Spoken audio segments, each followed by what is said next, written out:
Hi, I'm Elisabeth Dawson, and you are tuned in right now to our show, Ways to Love Your Money. We're going to have an amazing guest that's coming on right now, and we're grateful that he's here. This is Mr. James Carmody. And thank you so much. We're really looking forward to your perspective and what you do. And I know you're here with Synergy One Lending, and so tell us a little bit more about what you do for Synergy One. Thanks for having me. Yeah, I'm excited to be here. So Synergy One Lending. Synergy One Lending is a mortgage bank. Okay. It's a fancy way of saying that we basically underwrite to our guidelines and we lend our own money to people that are financing real estate. Okay. And myself personally, I've been in the business for 15 years. Okay. And I love it. It's a dream job, and it's all I'll ever do. Good. Yeah. That's exciting. That's exciting. So what is some of your passion that you really love to do? Like the different type of age groups that you like to work with, or different demographics, maybe first-time home buyers, or maybe even some other groups that you like to try and educate and help counsel?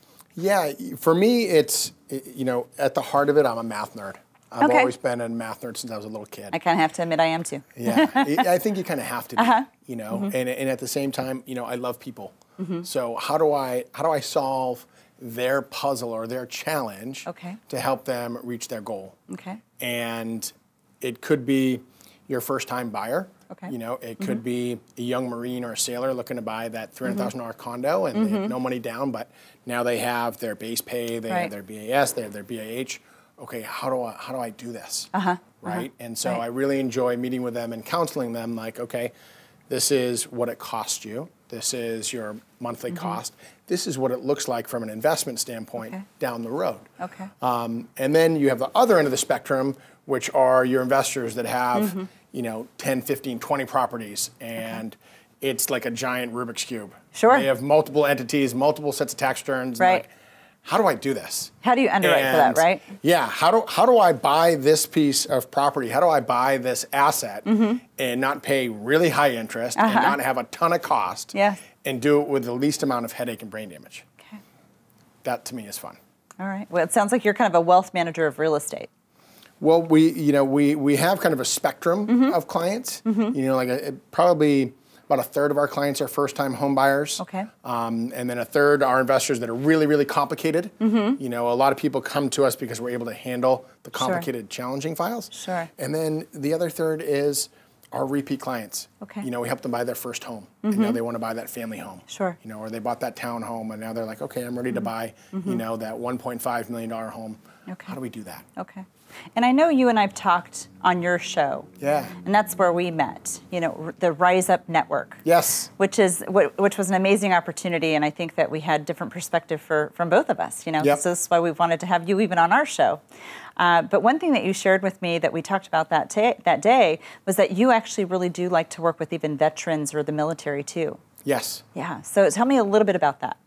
Yeah, very much so. I think that, I am the son of a sailor. My father's retired Navy. He's a ship pilot. Okay. And his whole side of the family is kind of spread on the East Coast and kind of split between Marines and sailors. Okay. And service was just something that we talked about. Kind of grew up with it. Yeah. I mean, fortunately, I got hurt playing soccer in high school, so it took any sort of service off the table for me. Okay. But, now as a grown-up, I'm very clear that our freedom is not free. And I'm very grateful for the sacrifice that our military has paid, and, people paying the ultimate sacrifice so that you and I can be on a show like this. Yes. We can sleep comfortably in our beds. We can raise children, and we can do all the things that this great country affords. And I don't ever want to take that for granted. And I look at, my job as a lender it's just an opportunity to teach our military men and women how real estate works and how they can really set themselves up for financial success. Great. One property at a time. Yeah. I mean, I have many retired officers that now have 4, 5, 6, 7 properties because they used their VA when they were in their 20s, when they were young, and then they got restationed, they kept that and rented it out. Bought another one, did it again, and now their family's just set up. Yeah. So it's a great tool. That's a great American dream story.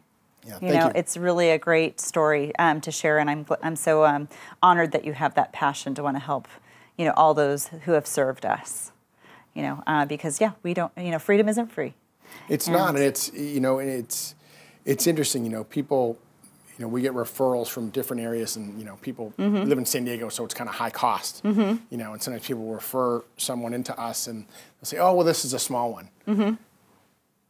There's no small or large. Right. At the end of the day, it's a human being. Absolutely. And it's helped them fulfilling their goal and what's meaningful to them. You know, last month we helped a young couple relocate from Camp Pendleton to a base just outside of Atlanta, Georgia. Oh, wow. They bought an $80,000 manufactured home. And we took just as much pride and joy in helping those folks achieve their American dream with that $80,000 manufactured home as the person buying the $1 million house. That's great.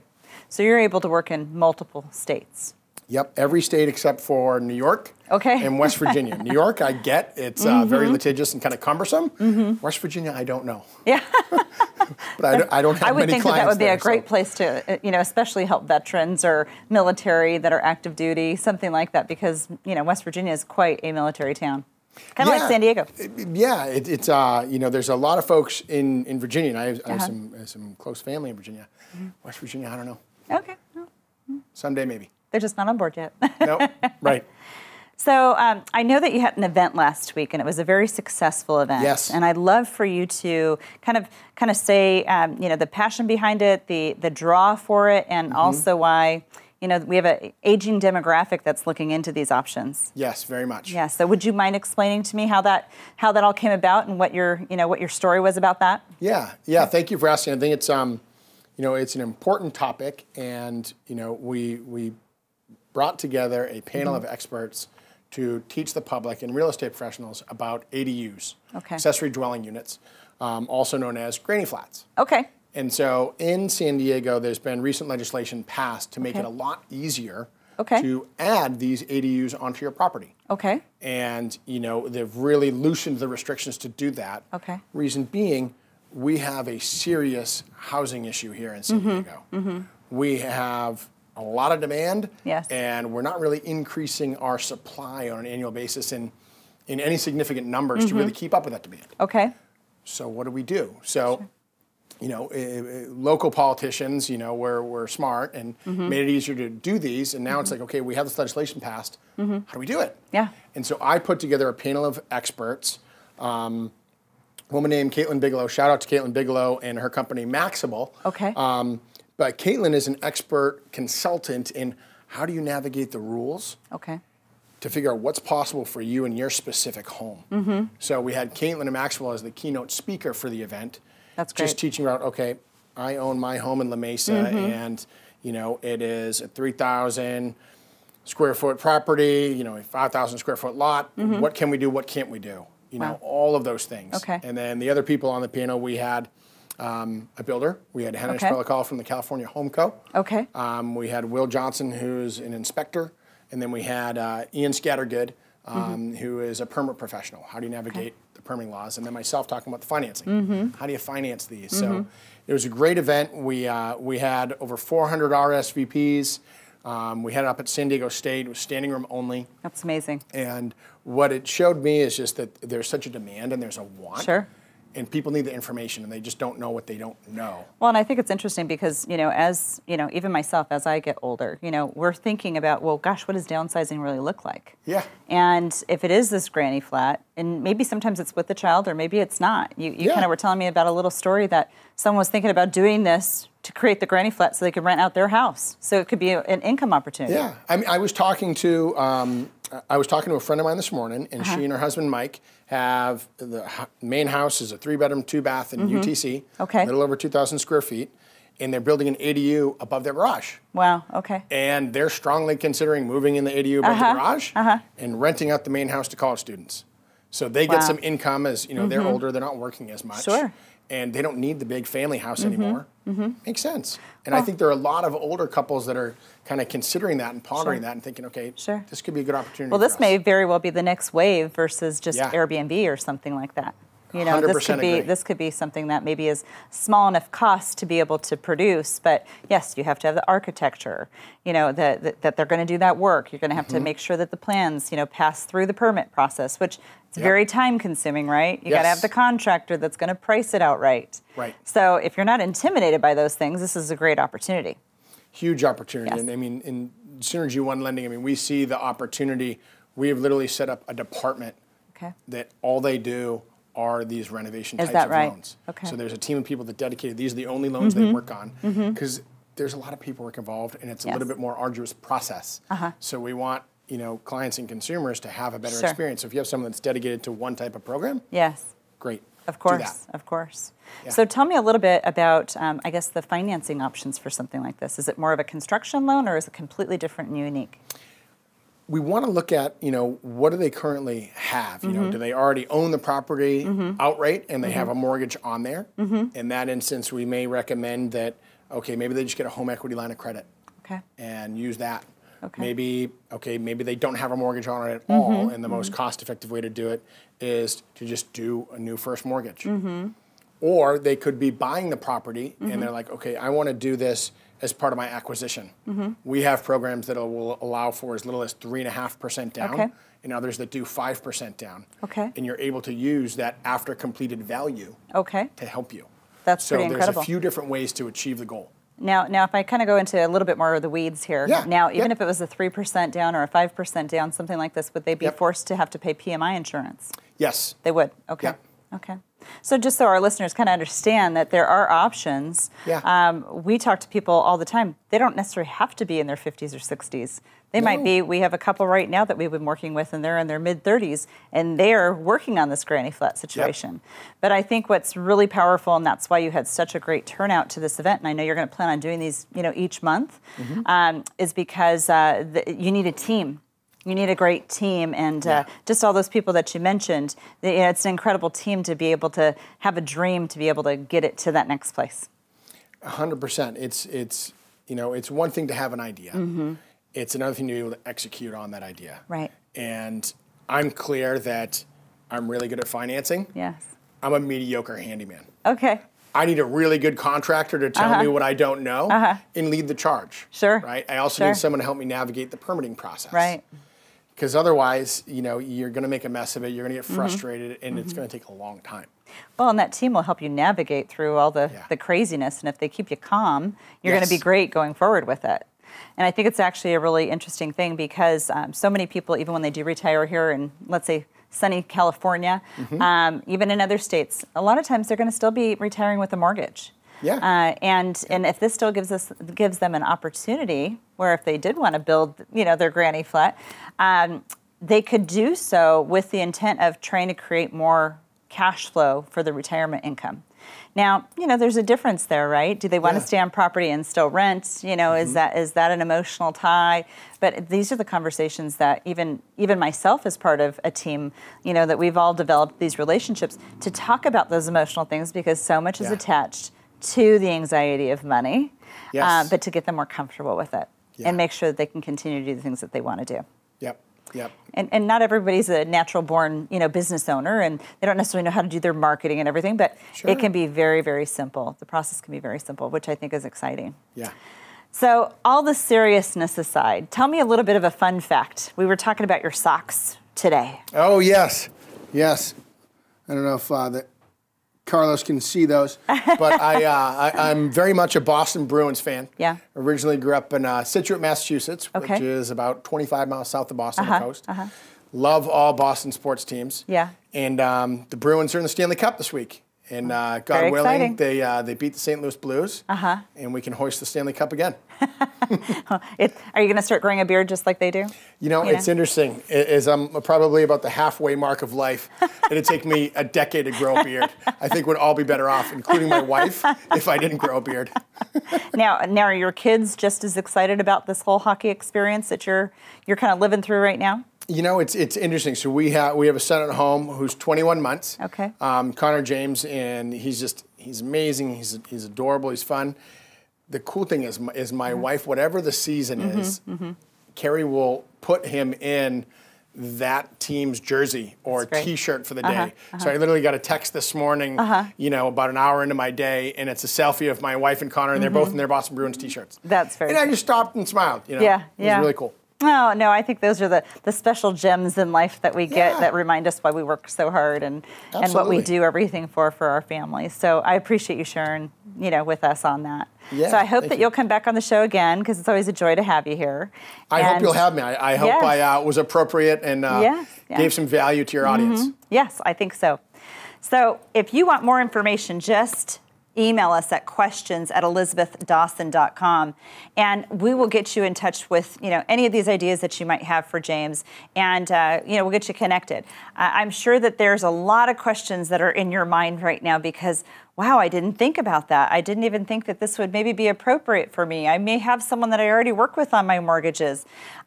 This is something completely different and unique. Whether you are in a young family that's purchasing their first home, or a veteran we're so grateful that you served our country and basically be taken care of with a passion, or if you're just getting to that retirement point in your life and you're trying to figure out what's the next step and what are the opportunities that I have. I've even thought about these things myself because I got a bigger house than I need right now and the kids are pretty much all gone. So what would I do different? And if I could do it, maybe this is an opportunity for you for this granny flat section of your future. Maybe it is, maybe it isn't, but I think a lot more people out there are trying to figure out what is more unique and of an opportunity that they can actually grasp and take on. So we are grateful for James' interview with us today. Please let us know your comments. We would love to hear back from you. And again, stay tuned. We'll be back in just a moment with a few more pieces to talk about today.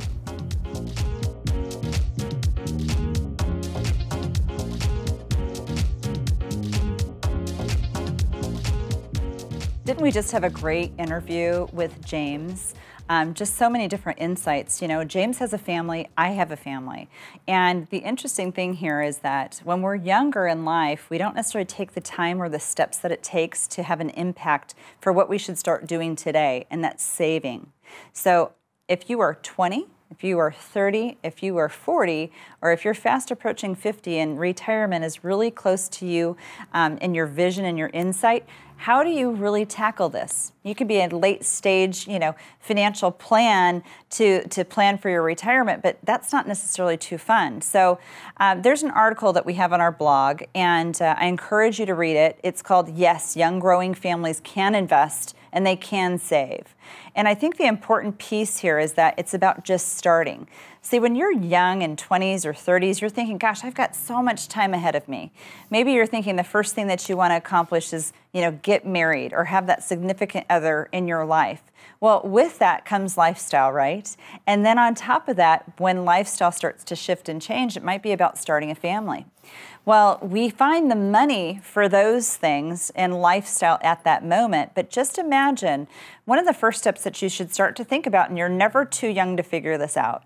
If you are, just starting even out of high school, even if, you're young and you're like 12 years old and you're like going, gosh, I want to have so much more money in my future, because we can make the changes today that literally, the immigrants that came to this country, the families that came to this country without any money to their name, they created a foundation of wealth. And I was having this conversation actually earlier today, and the interesting thing is this was a younger couple, early 40s, and they still want to purchase their first home. It might not be just thinking that you're 25 or 30 that you're thinking about purchasing your first home. Today it might be taking us a little bit longer, but it's so important for us to look good on paper.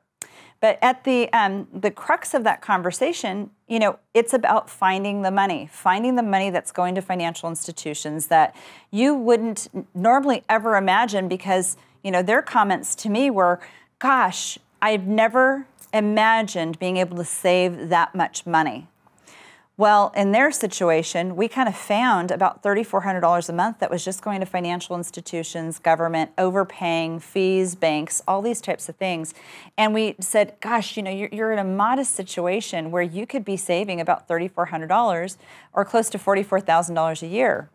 But it's the lost opportunity cost of not starting now. When we think we're young and we have plenty of time ahead of us, that's part of our problem, is because we get in our own way. We kind of lie to ourselves and say, oh, I've got plenty of time to plan for that.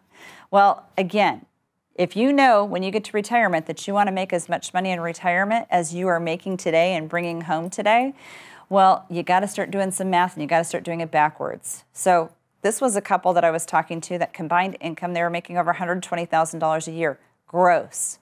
But what they were living on, minus the taxes, minus money that had to go for health insurance or life insurance or their 403b or 401k in their retirement accounts, minus all that, what they got to spend each and every month was a little over $6,000 a month. Well, when you equate $79,000 worth of literally the money that you're living on versus your gross amount, thinking that, oh, it's $120,000, I should be doing even better. It kind of gets you in touch a little bit more with your relationship with money. So one of the first steps you're going to want to look at is work with a financial coach that can go through your cash flow, that can look and design, where are some of these dollars and miscellaneous pieces that are going to these financial institutions that I've been doing business with for far too long. Start to recover those expenses. Now, not every financial coach or financial planner is trained to do this. So you're going to want to seek someone out like what I'm talking about and take these baby steps so that you can actually understand it, then become more of a relationship with your money and have a better, commitment to what you're going to do. You can use budgeting websites like mint.com. It's a fabulous, piece to be able to use. It lines up right with your bank accounts. And the best thing is it's free. You can get notifications if you've gone over too much with your budget. The second thing that you want to start to do is start to save once you've kind of figured out that number that you have to do. Even if you're in your 20s, you should be, even the commitment to save $100, a month to go for your future when you get to age 65, when you're thinking, oh my gosh, I for sure have to have more income when I get to 65 than, my 20, 25, 30, 35-year-old age today. I'll start to even have this conversation with 40-year-olds that have never done it, or 45-year-olds that have never done it, or 50-year-olds that have never done it. But it's about making sure that you have a game plan for success, because if not, the government's not going to be there to take care of you. And even if you think you have a plan, you need to just keep adding to it. But again, for perspective, we usually live for today. Start thinking about tomorrow, and even if it's just pennies that you're doing, stay committed to those pennies and add to those pennies that turn into hundreds of thousands of dollars each and every year, and have that money compound on itself. Again, back to the immigrants that came to this country. They came here with a hope and a dream. Your hope and dream is that maybe it's buying that first home, or maybe it's buying your piece of investment property, or maybe you're interested in commercial real estate. Whatever that might look like, it's about those dreams. Spoke with someone again today and met with a CPA with them, and they're talking about selling one of their homes to go and create a business up north. It's exciting. It's putting all the tools and pieces together. So whatever your story is, take it from just thinking about it to actually doing something about it, and seek professional guidance to help you out. You may be the smartest tool in the shed, but I bet you there's going to be some other perspectives that someone's going to give you that maybe you didn't think about before. That's, again, why we are so inspired by the book that we wrote, Wealth by Design. And that book is so powerful because it just speaks to you about just the simplicity of things that you hadn't thought about before. So I encourage you to go to elisabethwithans.dawson.com, get a copy of the book just so you can kind of pull all this together and get a perspective of what you need to start thinking about, and getting some more financial education. When was the last time you ever pick up a book that has financial education in it? Probably not for a long time, if ever. So we want you to have a better relationship with your money. We want you to have a bigger respect for your money. And again, stay tuned for future episodes and give us some feedback. We would love to know what you think about the show and if you're enjoying listening to it. And, for me, if it's not fun, I don't want to do it. And it's been incredibly fun. So again, thanks for being on the journey with me, and hope to see you soon.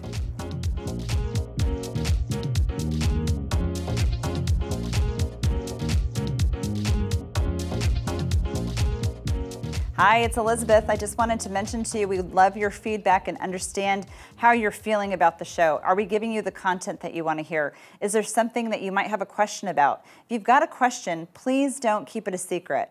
Email us at questions with an S at elisabethwithans.dawson.com. We'd love to know what you have to ask us and give you some feedback back so that you have some knowledge to move forward and be more successful.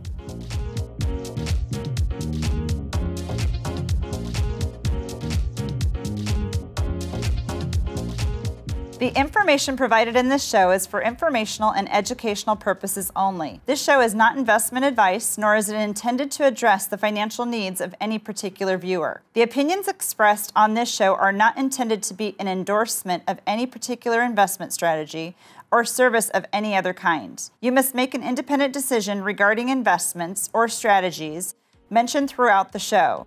Before acting on information in this show, you should consider whether it is suitable for your particular situation and strongly consider seeking advice from a financial advisor.